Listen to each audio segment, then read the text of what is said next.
So, Father Kristian, thank you so much for coming on the Pleasure. podcast. How are you doing? I'm very well, thank you. Good. Thank you. Good. Thanks for coming. So, the first question I want to ask you, I want you to tell me a little bit about your background, your story. Yeah. We're in a beautiful Greek Orthodox cathedral, and I think some people will be suspecting that you don't sound Greek. So I'd love you to tell me more about your background. So I was born and grew up in Norway, in a typical non-practicing Lutheran family. So my only experience of church was when school used to take us once a year before Christmas, and then the occasional sort of christening and that kind of thing. But I always believed in God, and I remember growing up with like one of those children's Bibles with pictures, and I used to read that, so I was familiar with all the stories of Christianity, all the stories of the Bible, but without any sort of theological context. So I had no idea what the Holy Trinity was. I had no idea that Christ was God. No idea why he was incarnate, or why he was crucified, or why he rose from the dead. None of those ideas, but I knew the stories. I knew of Adam and Eve, and of Noah, and of Abraham, and David, and John the Baptist, and so that was sort of what I had growing up. And although my knowledge of Christianity was very limited, I always felt attending the Lutheran services, which it's very similar to sort of not high church Anglicanism, but the more conservative sort of parts of Anglicanism. So you have a priest whose investments facing the east with an elaborate altar, and there is some sort of some kind of liturgy, and there's a bit of Gregorian chanting, and you can hear Kyrie eleison, Christe eleison, little bits and pieces of the ancient liturgy. Nice. So it is sort of, there are remnants of a liturgical tradition there. But generally speaking, the experience of church bore no resemblance to what I sort of felt or knew growing up about, there was no connection between these stories of the prophets and the apostles and their context and their tradition and their worship. I couldn't see that reflected in the worship that I grew up with. But I didn't know that there was anything else. And so when we moved to the UK when I was young. I was 11, and I encountered Orthodoxy first at the age of around 16. First, from a distance, I was reading, and I became interested in religion. I began reading about the different religions, about the different types of Christianity, and of course I began with my own tradition, because even though I wasn't raised in it in a sort of practicing way, you're still culturally indoctrinated with the idea that Catholicism is bad, the Roman Church is corrupt, that the Reformers were heroes who brought Christianity back to what it should be, kind of thing. So that was my starting point, but very quickly you see that although they may get one or two things right, they very quickly paint themselves into a corner. And so I didn't see a sort of holistic, cohesive, there was no continuation again. And so I began to look outside, and that's when I first encountered Orthodoxy.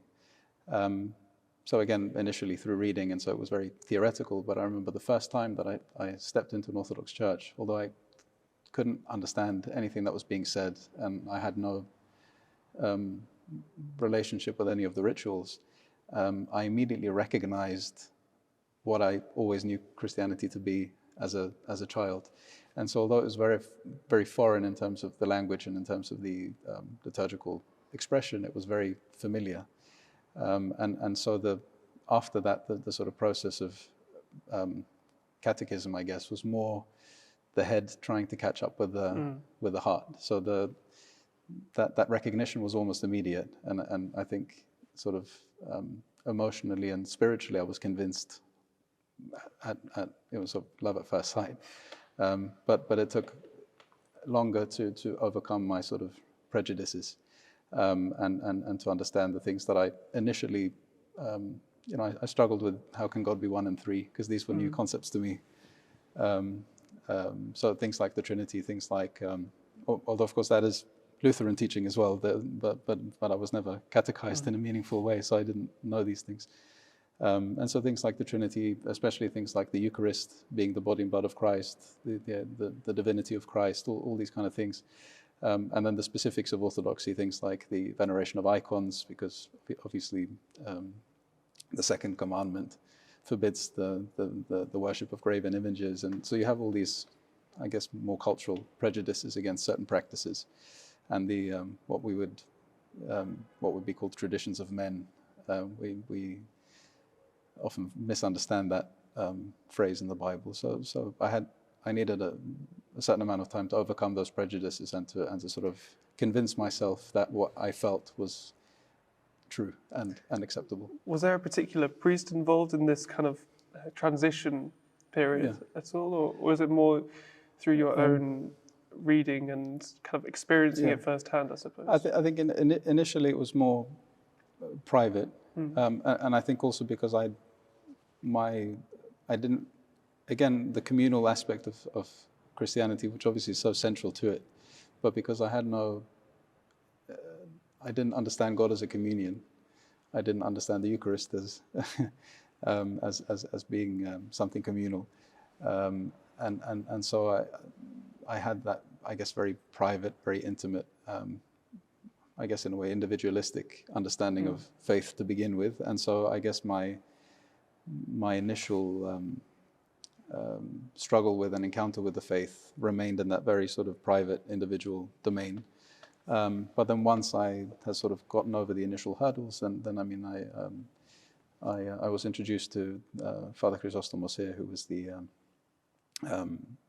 Archimandrite, and so I began attending catechism lessons with him. I think it was a couple of times a month for a few months, and I think by the time I started seeing him, I was already I'd already made my decision, but I wanted to continue with these lessons for a while to make sure that nothing was going to surprise me, nothing was going to come out that I wouldn't be comfortable with, or wouldn't, or that I would struggle with.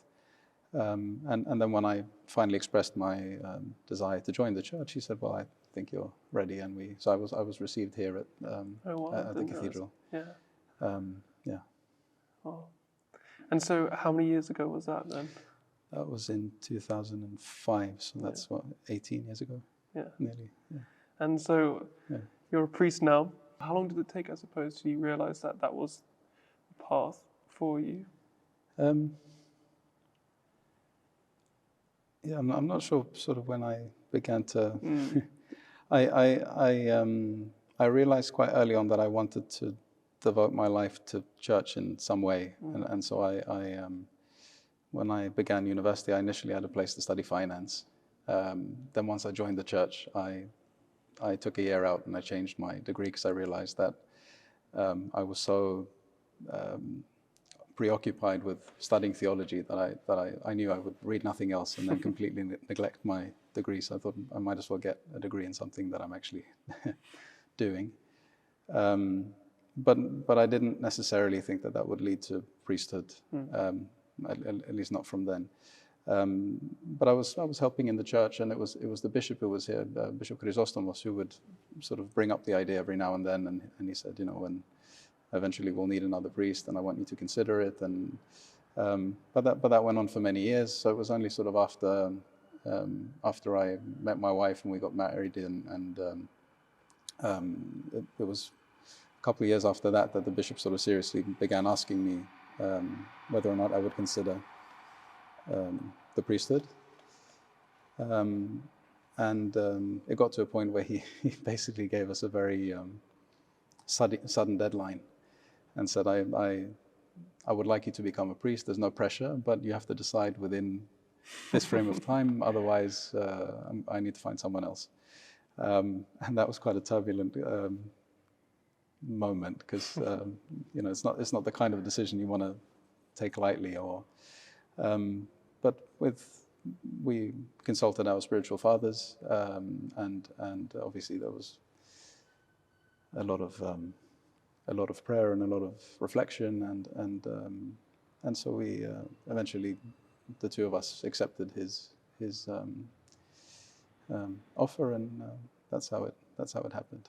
Where does priesthood originate from? Yeah, I mean the Christian priesthood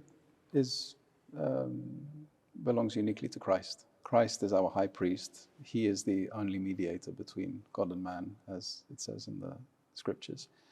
And he's, there's the phrase, he's a priest forever according to the order of Melchizedek.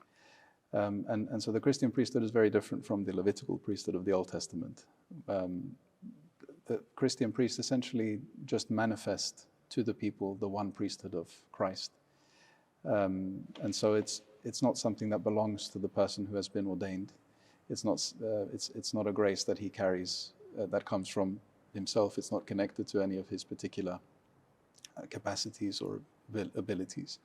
But it's something bestowed upon him that he tries to manifest to the best of his ability to the people of God. And that's why during the services we wear the vestments, essentially, so that the individual person disappears and only the priesthood of Christ is manifest. That's why we're not permitted to perform any priestly function without at least wearing the epitrachilion, the stole, as a sign that this is not a work of that is your own, but it's something that manifests the priesthood of Christ.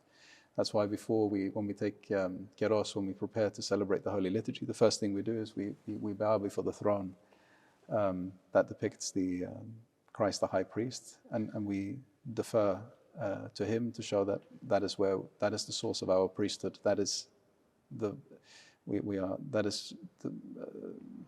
ministry that we are manifesting, and that nothing belongs to us and nothing comes from us, so that essentially is the Christian priesthood. It is individuals who are authorized or appointed to manifest the priesthood of Christ to people, but the priesthood is exclusively his, and there is nothing of your own in the priesthood, and that's why we use the phrase in the prayers of the liturgy, clothed in the grace of the priesthood. It's just something that he has covered us with, that we carry to the people. It's nothing that we possess ourselves. Being a priest is more than just. It's not a job. No. What is it? What is it? A sense of a being, a way of life? Is it? Yeah, I mean, it is. Of course, it involves a lot of jobs. Because but it's something ontological. I mean, it's something that you are. So, I get the sense you don't exactly stop being a priest after the liturgy has finished, or after you. No. I mean, that's why you have the robes, to show that you're. There's a book, I can't remember who wrote it, but it's called "The Priest Is Not His Own," and that's, I guess, what the black robes symbolize. That you're no longer your own person. You don't belong to yourself. You don't live for yourself, but you belong to the church and to the people of God, and that is how you should live at every moment. It's such a profound way of life. How can one discern that that can be a path for them? I mean, I think it's partly personal discernment, but I think it's also something to which you're called. And I often think of there's a section in the book of the prophet Jeremiah when he is called to prophethood. And he says, I'm young, I don't know anything, I have no abilities, and God says, don't say that you're too young, don't say that you're too inexperienced, don't say that you're not good enough, because I knew you before I formed you in the womb, and so on. I can't remember the exact quote, but it's ultimately something that you have to humbly accept. Not that you simply accept any idea that comes into your head, but I think once it's established that the church has called you to something, it's not necessarily a question of whether or not this is something that you want, but it's a question of whether or not you're willing to accept what the church has called you to, and to answer that call. I was privileged enough to go to an ordination last month, and it struck me because the father who's being ordained a priest, he was taken, when he was taken around in front of the iconostasis, he was taken by the arm by two people. Exactly. Yeah. And someone told me that they do this is because it's to stop them from running away. Yeah. I mean, at least symbolically, the point behind it is precisely that the priesthood is not something that you put yourself forward for. It's not something that you decide that you want to do. It's not a career choice. But when the church calls you, the church grabs you and pulls you in. And so your choice really is: do I accept or do I run away? And there are many holy people who ran away, so running away is a perfectly acceptable reply to that calling. But that's essentially the dynamic. So it's you don't choose the priesthood in the same way you choose to be a banker, or you choose to be a lawyer, or you choose to be a surgeon. Well, a lot of the time you have a 9-to-5 job, and on top of being a priest as well. So yeah. I mean, canonically, let's say speaking, it's that's discouraged simply because the church wants the priest to devote himself entirely to that calling. But of course, it's necessary, especially in our day, for many people to do that. And I think, I mean, the people who can are to be admired, to juggle both of those responsibilities. You mentioned earlier about the Eucharist being a communal sacrament. Would you be able to explain more about that? So I mean, we're created in the image of a God who is communion. In his very being, he exists eternally as three persons, as a communion of love. And so when we talk about man being in the image of God and man being called to attain the likeness of God, it has to reflect this communal nature. And that's why there is no aspect in the Christian faith that is individualistic. Everything has to do with personal connection. That's why the scriptures say to pray for one another, to bear one another's burden. That's why one of the things that's often misunderstood by Protestants, the role of the saints, is because all of the members of the church are part of our journey to God and part of our spiritual life, and so we involve and we include all the members of the church, both those who are here and those who have reposed. And the most profound expression of that concept in the life of the church is the Eucharist. And unlike in the Roman Catholic Church, for example, where a priest can celebrate Mass on his own, in the Orthodox Church, the synaxis, the gathering, is a prerequisite for the Divine Liturgy. You cannot serve the liturgy unless there's a second person there at the very least to answer Amen or Lord have mercy. And Christ says this, he says, where two or three are gathered, I will be there in your midst. And it's the Eucharist which connects us not only to Christ, but through Christ to all the other members of his body. So all of us who are connected to Christ are connected also to one another as individual members of a common of a single body. And as St. Paul says, if one member is sick, the whole body suffers. The whole body is in pain. And so there is no such thing as individual virtue, nor any such thing as individual sin. That's why we have the sacrament of confession, for example, because if I bring sickness through my sin into the body of the church, the whole body suffers. And therefore, although of course I can go to God directly and ask for forgiveness, I must also be reconciled to the body, which is why we have the sacrament of reconciliation and confession, which reconciles us to that joint life in Christ.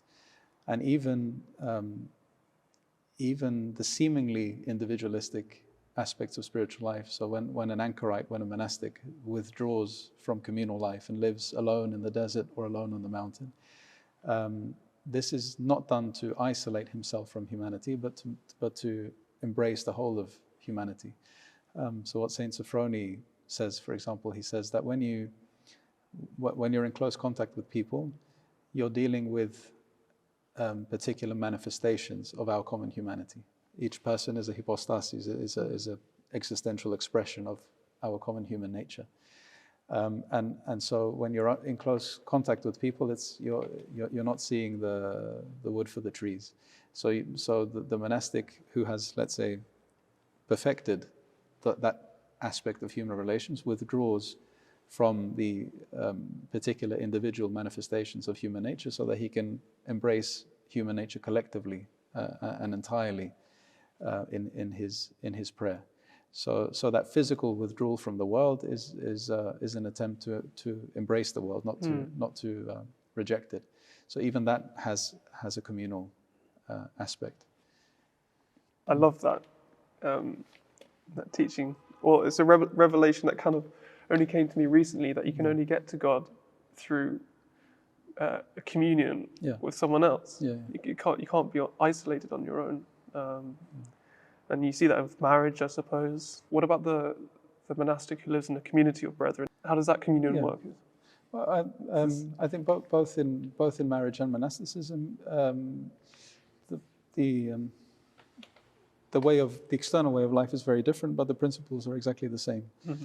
And it's that you're put together with a particular group of people, whether it's your spouse and your children, or whether it's the monastic community. Precisely for this reason, because without other people to relate to, you can never truly understand yourself.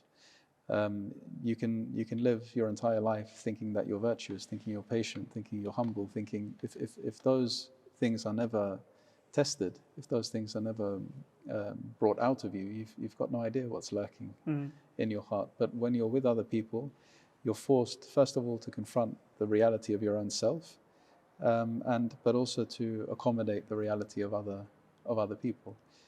And so it's a spiritual school, and it's as if someone's constantly holding a mirror up to your face. And especially in marriage, and especially in the monastic community, because you're living so close-knit with other people, but also because you don't have the option of running away. Because in friendship groups, there may be things that come to the surface, but you always have the option of taking time out, turning your back, distancing yourself, and you're never forced to work on yourself in the same way, and you're never forced to accept the other in the same way. In Greek, there's the expression makariaki agapimena, you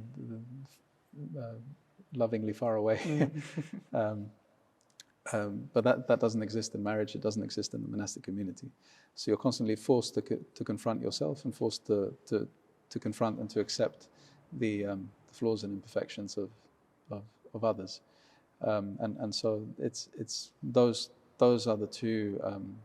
They're not the only two ways to salvation, but those are, let's say, the two common ways that are offered to us for salvation, because they're the most concrete ways in which we can come to knowledge of self and of acceptance of the other, and to learn what it really means to live in communion. And so the hermit who flees into the desert, he only does so after extensive experience of communal living. So it's only when he's ready to move to the next stage. It's only when he's learned, let's say, everything he can learn from communal life. That's when he withdraws to embrace the larger picture, the greater extent of humanity. How can we integrate this spiritual life into our lives when we feel like we're so distant from those who live in monasteries and in peace, and have that environment that can caters to have or encourages you to have a relationship with God? I mean, monasticism has the external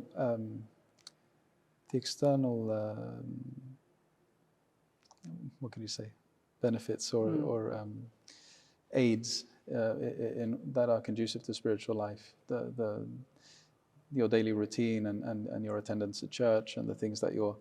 But I think any experienced monastic will tell you that the struggles and the temptations that are found in the monasteries are even more intense than what you find in the world. And so I think it's just the temptations manifest in very different ways, but they're nonetheless just as profound, and often they deal with exactly the same passions.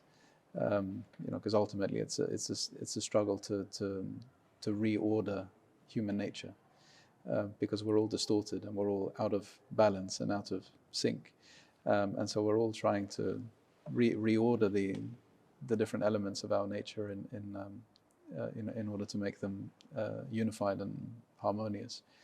And so I think the temptations are the same, the passions are the same, even though the way the temptations appear are different.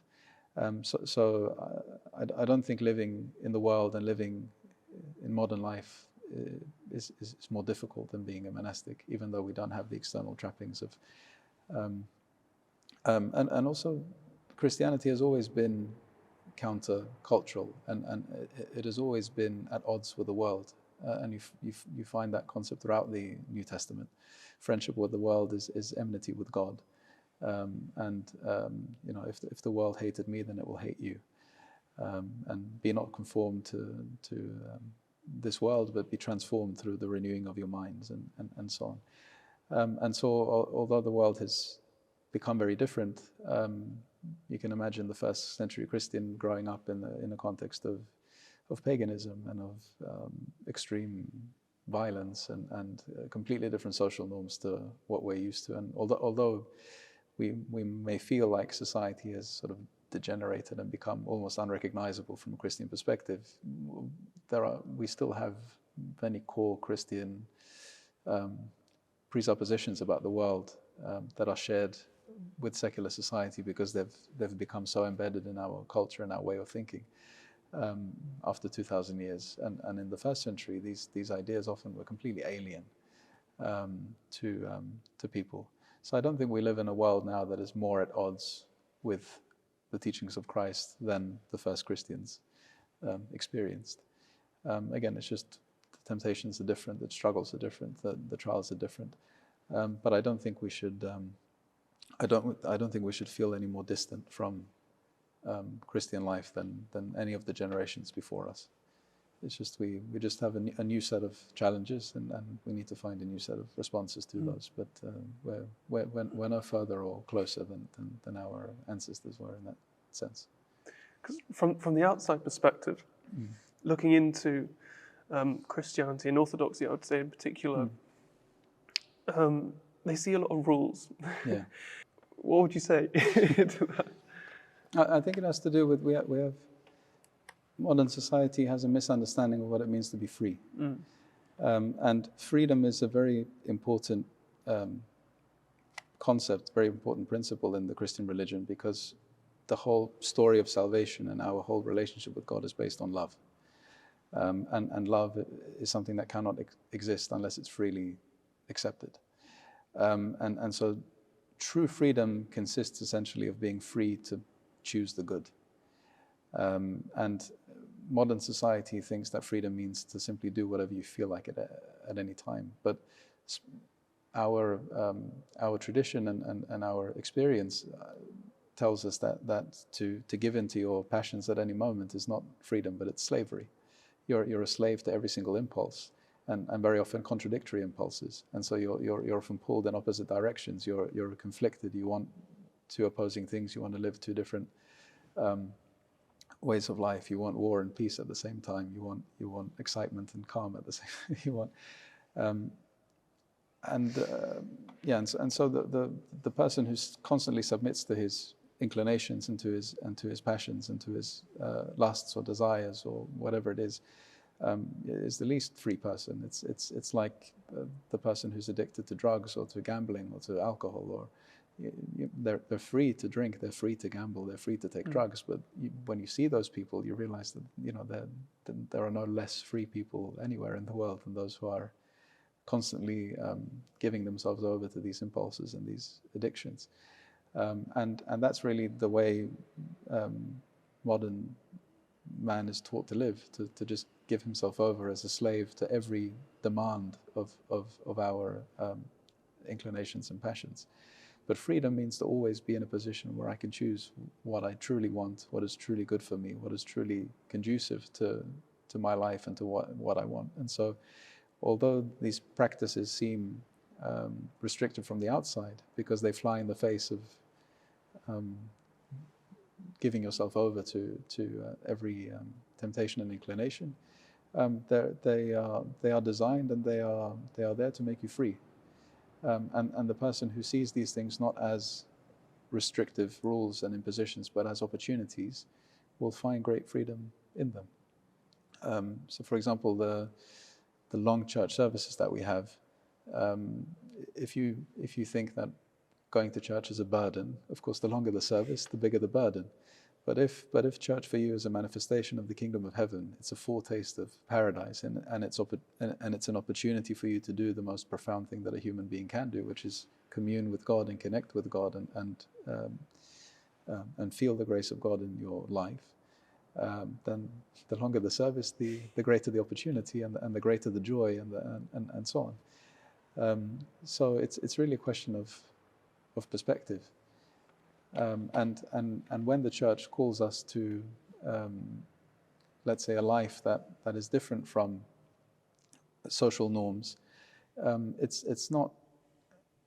The church isn't wagging its finger saying, "Don't do this, don't do that, it's bad." It's saying, "I've got something better for you." It's calling us to something that is more fulfilling, that is more satisfying, that is, and that will give you all the things that the world cannot offer. And that will ultimately be fulfilling and satisfying to the human soul. So it's really just a question of perspective. If you see all these things as opportunities, and if you see them as an invitation to betterment and improvement and fulfillment, they're not going to come across as oppressive. But again, it has to be freely chosen. And if you don't choose them freely, then of course they're going to seem burdensome. But that's really the core of it. It's a question of freedom. Where do you see the future of Orthodoxy? I think particularly in the UK, because I feel like people are so fed up with what they're being fed, whether it's in the news, culture wars, politics. They almost thirst for something more.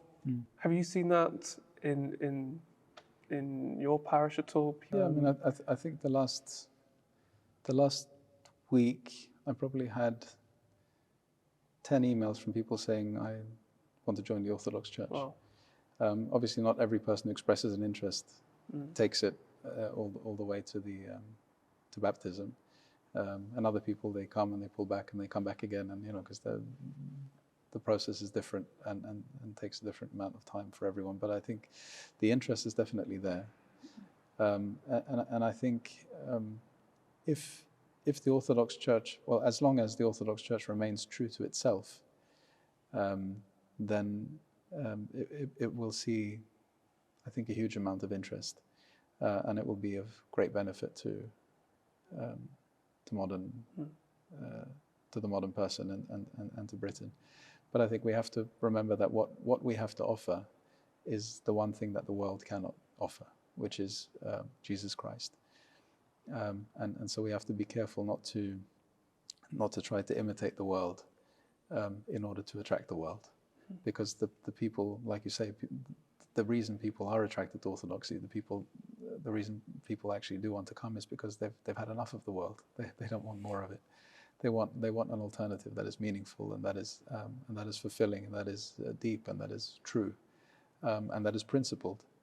Now that everything is becoming relative, everything is becoming obscure, everything is becoming unclear, and so people want the one thing that the church has to offer. And so I think as long as we remain true to that principle in our outreach, in our mission, people will see that and they will cling to it and they will come to it.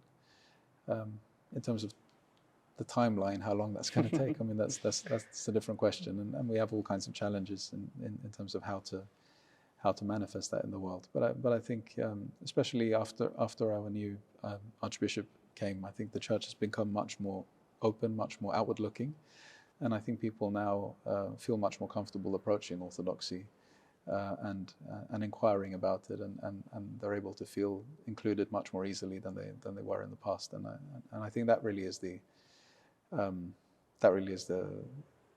only thing that's needed. I don't think we need to sell what we have, because I think it speaks for itself. It's just a question of, one, letting people know about it, and two, letting people know that it's for them, and that it's not the preserve of a particular group. But I think once people feel able, one, people know what it is, and secondly, they feel able to approach us. I think the truth of Christ speaks for itself, and we really don't have to do anything more to convince people to. The idea that the church would be careful not to let the world shape it. Yeah. It resonates with something I read in a book that says Christians do not live in the world and go to church, but they live in the church and go to the world. Exactly. Which completely flips the perspective of how exactly. we should see things. And that's why at the end of the liturgy, the priest says, "Go in peace. Let us go forth in peace," meaning, having encountered Christ, having received everything that the church has to offer you, having experienced Christ in that encounter, go into the world and present that to the world, and be witnesses of that encounter in the world, and show the world that you're the transformative power of the gospel. If Christians live, they can talk about Christ, and they can wear crosses, and they can preach, but if they don't live a life that shows that they have met the risen Lord, and that their life has been transformed by Him, and that encounter and that transformation has real power, the world will never be convinced.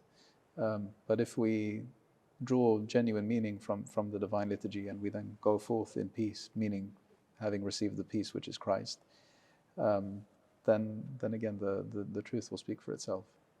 I feel like Orthodoxy has kept, which I feel that the West may have lost a little bit, is the sense that we're seeking this inner transformation. Instead of just being kind of the external moral good deeds we do, it's actually the inner transformation, which is what's valuable. Yeah, we're called to holiness. Be holy, for I am holy. Anyone can be moral, because you can perfectly observe a moral code even out of pride. But holiness is something that you can't attain on your own. Holiness can only come from an encounter with God. And of course, holiness includes morality, because a person who is genuinely close to God and genuinely transformed by God will become more moral, let's say, in the process, because he will see the destructive nature of evil. But morality on its own cannot lead you to God, and so like you say, I think too many Christians have been have focused on the call to morality and not the call to holiness. And again, it has to do, I think, with this notion of attaining the likeness of God. I think Orthodoxy is the only tradition that emphasizes that in every aspect of its tradition, in its prayer life, in its everything. This notion of theosis, of divinization, becoming like God by grace, so that because God again creates us out of love, and so He doesn't create us to be His servants or His slaves or His playthings, but He creates us in order to share with us everything that He has. And so the goal of the destiny of every human person is to become like God in everything, other than the fact that He is uncreated and we are created. That dividing line remains very sharp, but in everything else we are to become like God, because God, the God who loves us, wants to share with us everything that is His. That's why the Father says in the parable of the prodigal son, everything, you are always with me, and everything that is mine is yours. And that really is that's what salvation is, that you are with God all the time, and everything that is His is yours. He shares with you every aspect of His divine life and all His attributes, all His energies, as we call them. And that I think is what is lost often in many Western expressions of Christianity. Whether or not it may be there in the fine print, it may be there within some aspect of their theological traditions, but it's not emphasized. It's not brought to the fore in the same way, I think, as it is in the Orthodox Church. How can we achieve this path to holiness? Are there multiple ways to going about this, or is there kind of one? I mean, there's only one path in the sense that Christ says, "I am the way and the truth and the life, and no one comes to the Father but by me." So in that sense, there is only one way. But of course, within that path, there are multiple ways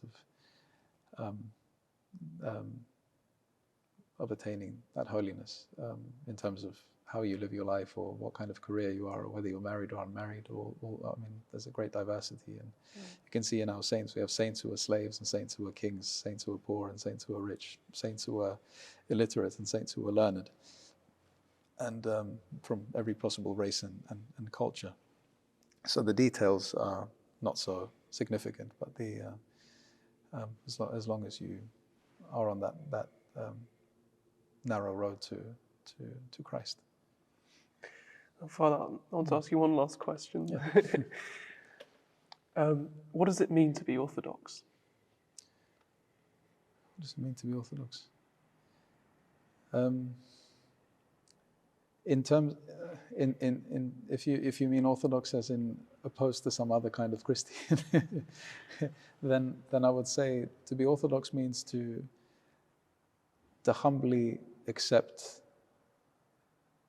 all of the different tools, all of the different gifts that have been bequeathed to you through holy tradition.